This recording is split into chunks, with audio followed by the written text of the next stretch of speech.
Në Leicester Square, që është qendra e Londrës këtu, po shikoj sa dy shqiptarë, edhe i njihja, ishin afër derës klubit të natës.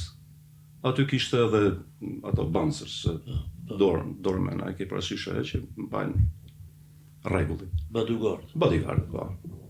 Edhe ju them, ç'a bëni këtu? Thotë, po paresim, thotë, ke parë, thotë, edhe në shok tjetër, thotë, këtu në Leicester Square, i them unë jo. Po ç'a u bën? Duam të hym, thotë, në klubin të natës, thotë. Mirë, po lexon, thotë, aty nuk dinin anglisht fare. Lexon aty që duhet mu bë 16 vetë me hy. Në të vërtet, njoftimi thoshte nuk lejohesh poshtë moshës 16 vjeçare. Situatat të tilla, e kupton atë.